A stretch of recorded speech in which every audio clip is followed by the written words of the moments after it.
Hi, guys. Hey guys. Today we're talking about something serious. I mean, I guess. Kind So of. my mother had this idea for this topic, but we didn't know exactly how to talk about it and how to bring it up because I don't know, it's vegetables, right? That's It's like insane. eating your vegetables. You're making it sound super serious. It's not that serious. Yeah. But anyway, so this one's for you, Mommy. I think I might be the only adult woman who still calls her mom Mommy, but Maybe. I call my mom Mommy, so she'll be watching. Today we're going to talk about the 9 foundational movements of CrossFit. We are going to be referencing our Referencing notes. Yes. just so that we don't miss anything and say the wrong thing, because this is important. So, why do we start with these movements? I mean, we as CrossFitters start with it because that's what we've been taught, you know. So, yes, Chuck on it. if you follow the cult, then you just do what they say. No, but because how I like to think about it is they build upon, or everything else that we do, whether it's in the gym or in life, builds upon these 9 movements, and these are what teach us like the basics of general movement, and then we can expand into more advanced movements from these 9. But these are the ones that when we start talking um, mechanics, consistency, intensity, like these are the ones that you need to have these movements down before we start moving on to more advanced movements and tougher things. So, But also there are movements for life, right, like yeah. sitting on a toilet, burpees, getting off the floor, hanging from a building and needing to Right. pull yourself up, Yeah. because we all hang from buildings. Or putting your luggage away. Putting your luggage away. More realistic, more Yeah. rational. Yeah. Not as exciting. None of us are Spider-Man. Or Wolverine, for that matter. Yeah. All right. So foundations first, mechanics, and then intensity. Let's get started. My mom, the reason she brought up this topic was because she said, Andrea, what is the deadlift working? She came for a holiday and she said, what muscles am I working? I don't even know. She was picking up a really heavy bar and had no clue what muscle she was working, what muscle she was building, Right. where she was going to be sore. And it shocked me a little bit, but it's because I've been doing this so long. Right. So we're going to go through all the families of our 9 foundational movements. We're going to tell you what the muscle group is that you're working, why it's important. And then hopefully that helps you when you come into the gym understand what it is you're actually doing, whether you care or not. Right. It is always good to know. I mean, some people don't care. Some people just want to get a good workout and a good burn. So, but if you care, we're going to tell you all about it. Yeah. So, the squat family. Yeah. So the squat family. So each family has 3 movements in it. The squat family is comprised of the air squat, the front squat, and the overhead squat. And the squat family, just like the other 2 families, typically you start with the easier movement and you progress a little bit harder, a little bit harder. Body weight. And each one will build upon the previous one. So when we start going into the squat family, we start talking about the air squat, and we start talking about how it's good for glute development and quad development. What's a glute, Eric? Your butt. Your butt muscles. Sorry. Yo, booty muscles. Yeah. And So what are your quads? Your quads are the your front thighs. of your thighs. Yep. Front of your legs. And then your core is obviously what people think is your core is It's just here, but your core is actually everything that keeps you up. front and back. Yep. So those are the big pieces for the air squat. Those are good for sitting. Yep. Toilets, standing, picking up your children, little children, stuff like that. Just getting up off the floor. Puppy, your dog. Right. Yep. That did some weird stuff there. Uh-oh. Yeah. So that's the air squat. pretty basic. It's just you and your body weight, nothing crazy. Mhm. Whereas the front squat, things become a little different here. So we still are worried about, the front of the legs, the butt muscles, the midline staying, or the core staying nice and tight. But now with the front squat, basically what we're doing is adding any kind of external weight up into the front of our body. Mhm. So like you said, whether you're carrying your child or you're carrying, a sack of groceries or a rock or whatever. Mhm. Um, but that weight is out somewhere in front of your body. Because of that, it then also starts to work your upper back muscles. Mhm. So on top of everything else that we've already talked about with You're the having to regular hold squat. something stable in front of your body, Right. but the back also comes into it as well. I mean, when you're on a front squat, your back is going to be straight up, so you're going to work the erector muscles up your back. If Yep. you lean backwards while you're holding it, you are now putting yourself in a bad body position. So you want to keep yourself stacked and in a straight line. And that's where those erector muscles in the back, that part of your core, and then the front part of your core come into play. And that's why that's really, really important. When you're holding a baby for an hour or two, trying to comfort them, you want to be in the best position possible so that you're not Right. hurting your back or rounding your shoulders. So very important, very important. And Yep. then the overhead squat. Oof. The overhead squat. Oof is right. Yeah. Yeah. This one's an odd one because I don't. There doesn't seem to be a lot of practicality in life for the overhead squat. I've never. It's very rare that I hold anything overhead and then also squat with it. Right. Um, we do it, and not just CrossFit. I mean, through other courses that I've gone through my degree and stuff like that. Most fitness organizations use the overhead squat as a assessment tool. Mm-hmm. Um, because USAW weightlifting right, is. Yep. USAW does, NASM does, all these different organizations, these fitness organizations use this as an assessment tool because it is one lift or one movement that will expose you in all kinds of mobility or lack of mobility, Mm-hmm. from head to toe. Mm-hmm. You know, Mobility being if your body can move to a certain position. So if you have the ability to open your shoulder all the way up, right, maybe you don't. And so then you're not mobile in that position. And that's what we mean by mobility. right, But yeah, balance, stability.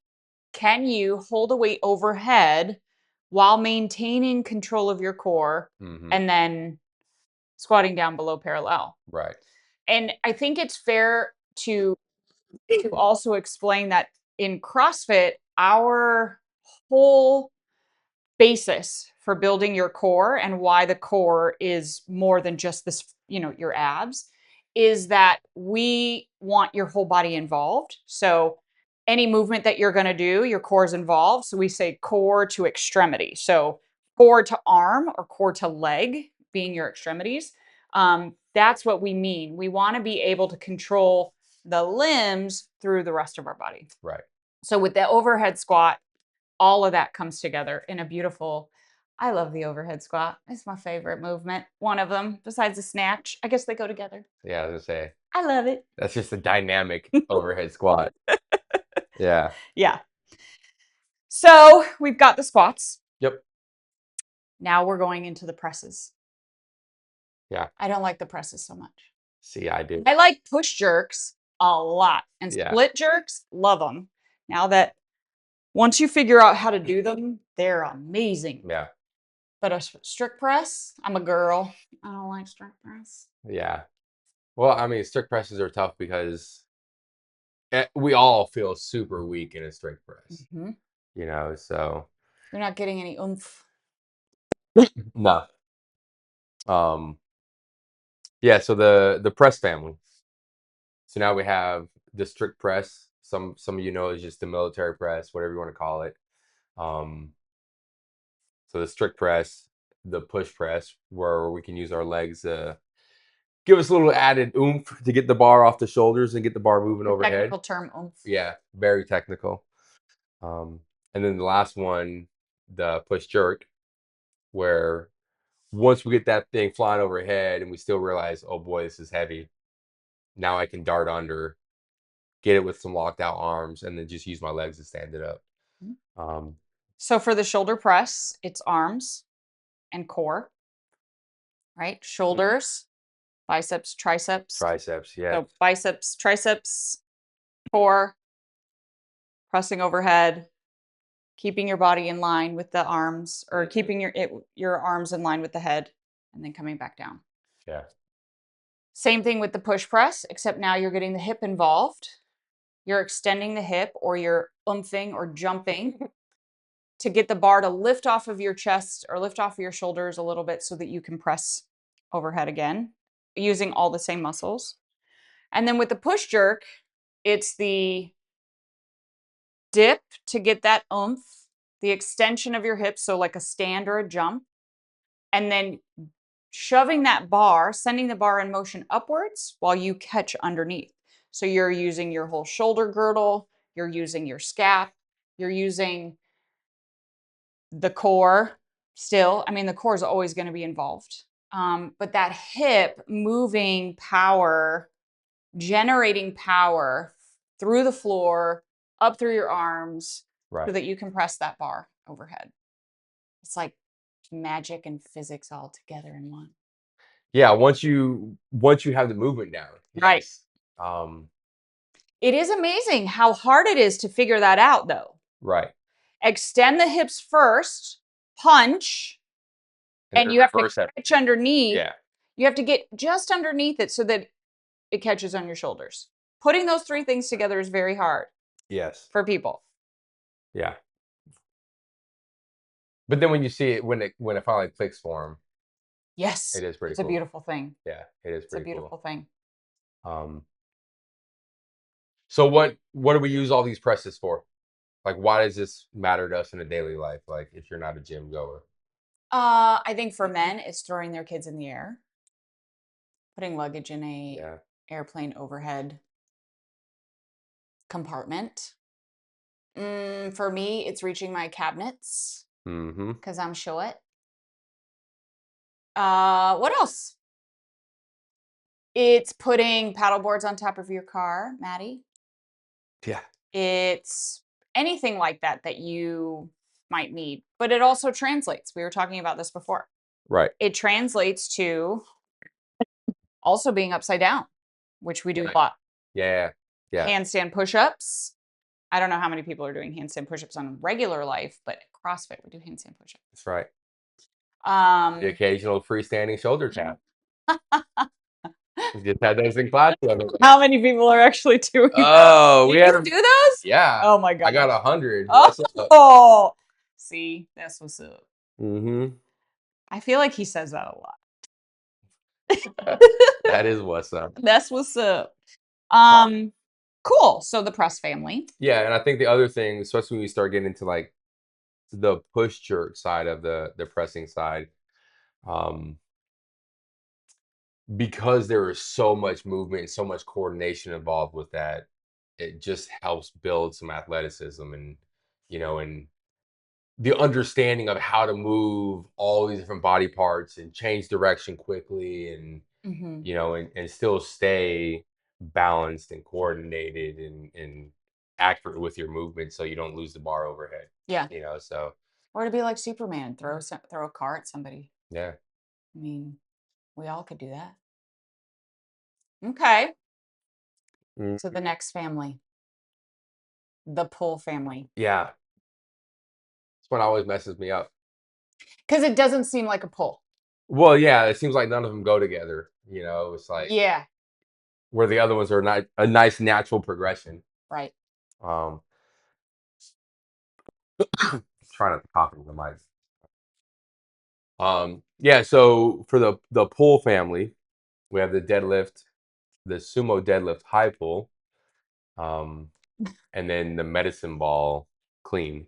Mm-hmm. So the deadlift was it's probably the only one that traditionally people ever do outside of like a CrossFit gym. Yeah. I mean, most people aren't doing. I've never done a sumo deadlift high pull until I started doing CrossFit, and I dang sure never did a medicine ball clean. Um, until I got into CrossFit. So as far as the deadlift goes, that one's huge for, again, now we're talking the back of the legs. So the hamstrings going into the butt muscles again, going into that lower back muscles, that whole backside, we call it, we know it's a posterior chain, but that whole backside is getting worked through the deadlift. Mhm. Um, and, Transferring power from your heels up through right, your legs to stand the right, bar up. yeah. Yeah. And the nice thing is that's something that, whether you're picking up a towel off the floor or actually picking up heavy stuff, like when I was doing yard work the other day and picking up pavers off the ground all day long. Mhm. It's like that's where something like that comes into play, that is a very natural movement that we do day in and day out and don't even think about it. Mhm. And not thinking about it, meaning we're not engaging our core enough to pick it up appropriately. I Right, mean, that's a whole other topic, but holding your core tight enough to lift up a heavy weight is paramount. You right, must hold your core tight for that.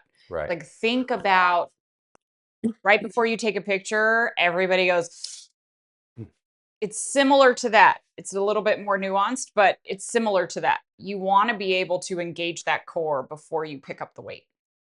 right. So, but yeah, picking up things safely. Yeah. Sumo deadlift high pull. Do you know what's funny? I thought of an example. Yeah. Yeah, my dog accidentally slipped in the stupid river the other day, and I was on the boat, and I had to sumo deadlift high pull him out of the water. He saw a jet ski going by and thought he was going to go get it Yeah, why not? and just boop. So I did. I had to sumo deadlift high pull my dog.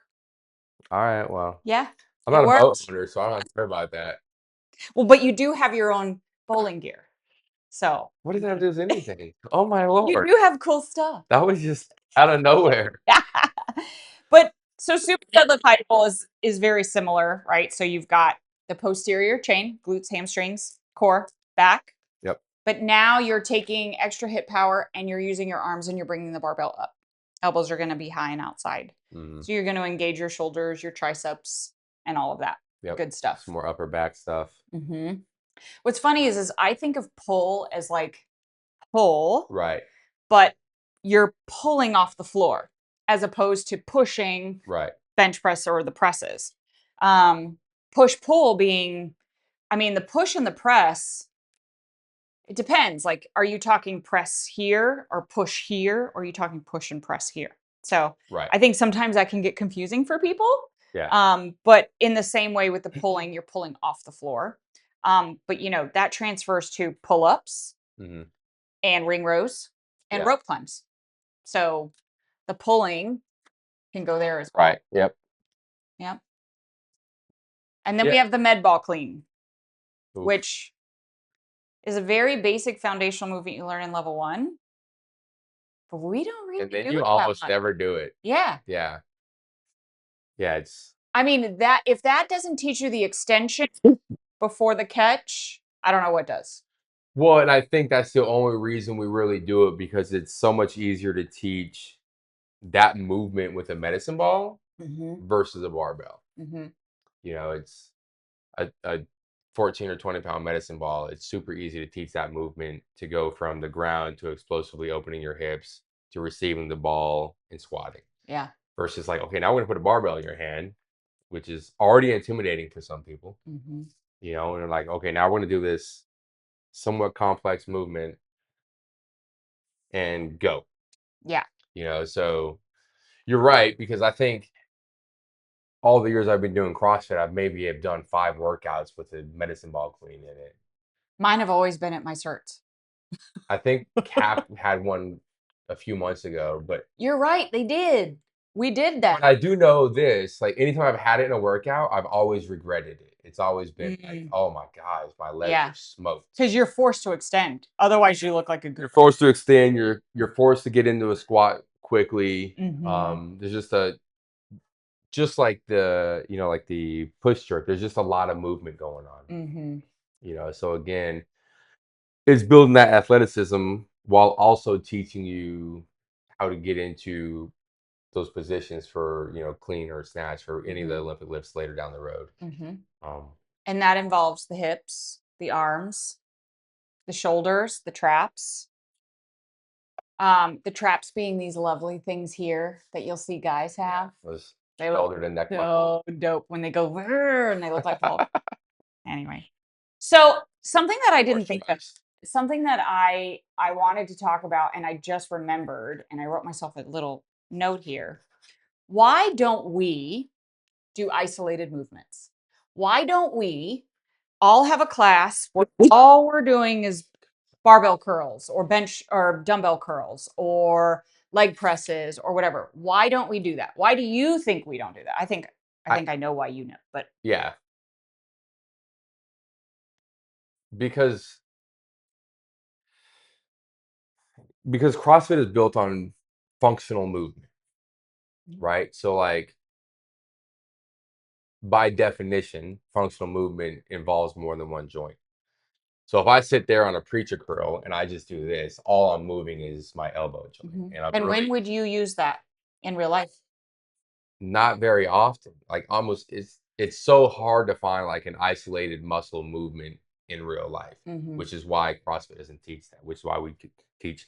And that's why we call them functional movements. Mhm. Um, because almost everything you do, even me scratching my head, it's like now my wrist is flexing, my elbow is flexing, my shoulders is flexing, Mhm. all of that just to get my hand in my head and scratch my head, Mhm. right? Um, it's very rare to find anything in everyday life where it's a single joint movement that you need a ton of power Mhm. in, which is why we don't train that way. Mhm. Um, that and I think it's very important to be able to coordinate those muscles. Mhm. If I'm doing a ton of isolation movement here, then I do a ton of whatever isolation here, and I get these muscles all super strong, but they don't know how to work together, Mhm. then that doesn't translate into me throwing a ball or pull my dog out of the lake. Mhm. Like those muscles are super strong. They just don't know how to work together because I haven't trained that path of like Mhm. my brain to tell all these joints to move together, Yeah. you know? I also think that isolate or isolated movements are there to make muscles big. Right. Yes, they're strong, but they're made to be big looking, right? Right. We want to build strength, endurance, stamina, the whole thing. Our nine cord, what were they called? Not the nine foundational movements. Oh, what were all the I things? wouldn't say Coordination, 9, 10, stability, balance. but Yeah, something. you're talking about the Course. 10 foundational Yes, something. movement. Not Of course, now we're both my brain's not working. But anyway, yeah. Foundations of it's fitness. not I don't just know. to build big, beautiful muscles. It's to use those muscles in Right. everyday life. Not that there's anything wrong with big, beautiful muscles, and there's not anything to say that you won't get them doing CrossFit. But that's not the point. The Right. point is functional fitness. Right. And I've always heard it as show muscles versus go muscles. Yes, yes, I've heard Like that too. isolated movements, like you said, make really nice, good looking muscles, Yeah. but the application of that muscle or that power is just, it's Yeah. not there. Do you ever watch Mike Israetel, the Yes. RP guy? Love Yeah. him. I'm obsessed. I love Okay. him so much. The sarcasm, everything. Yeah. He recently did an army test with, Yeah. I saw. he did the army fitness test or whatever, the new Yeah. fitness test, and he struggled in some of the movements Yeah. And because he's a bodybuilder. he failed some of them. Yeah, Yeah. he's a bodybuilder. He has great, big, awesome muscles. Right. And he said it. Yeah. I don't train this way. I'm not built for this. Right. He looks great, and that's it. Sure. Yeah. Yeah. So, and his Yeah. wife is really dope too. So, I don't even know who she all is. right, cool. Well, I just wanted to make sure we pointed that out because I Yeah. think some people they go to a regular gym. What's regular anymore? Yeah. They go to a regular gym and they do what they're doing and they want to look good. We all want to look good. We don't want to look like Right. right. I want to look like I go to the I gym. want to look like I do something, right? But also, if we're preaching the importance of functional movements, and that sort of thing. I wanted to explain the difference. Right. Because you could absolutely go get jacked and really strong at a different gym. CrossFit does it just a little bit differently. It doesn't make it right, wrong, or indifferent, but also the show versus the go. I really like that because when I'm older, I can play with my grandchildren. When when I'm helping my daughter move into college, I can pick up boxes and help her. Right. There's a reason for this type of movement. It's to be better at life and to be consistently moving and getting better at those kind of things. Yeah. So wrapping it up, and I think might be the shortest I freaking don't know. Did we do that yet? thing. Well, that's what I was gonna Okay. say. This might be the shortest podcast we've ever done. What do they all have in common? So, I mean, I think just even from this little piece we've already talked about, like, first and foremost, they all start with what we call midline stability, or Core to extremity. building your core, right? Mhm. And then core to extremity.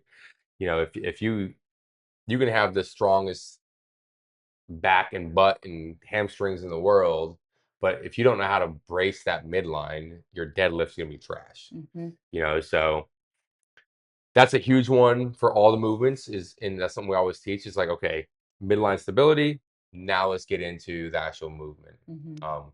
I know even like when I teach like presses, I always tell everyone, hey, tighten up your belly button quads, Mhm. tighten up that base, and then going.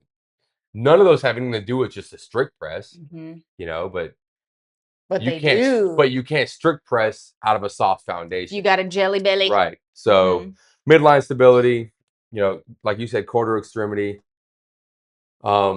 They all have us focus on, full range of motion throughout all of our joints.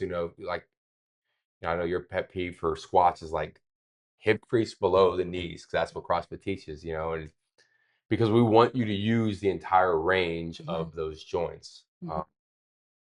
They've whoever has found that doing partial reps is absolutely horrible for your joints. Mhm. So doing that full range of motion about the joints is keeps them healthy, keeps them strong, um, keeps them loose. Mhm. So Motion is lotion. yes, all those things are still tied into all of these movements. Mhm. And again, those then we just use that to build upon, name the movement, Mhm. and we can probably figure out a way to tie it back to one of the 9 foundational movements Yeah. pretty easily. Stability. Stability in walking up the stairs, going hiking, anything. Being able to hold your body upright confidently Yeah. without having to make the old man noises, which I think we all still do anyway because we're so sore. Yeah. But yeah, I mean, I think we hit it. I think that I think one of the reasons I'm a little bit neurotic about how short this podcast is, but also how basic it all really is, if you Right. think about it. It's not that complicated. It's not that technical. You're going to strengthen your core.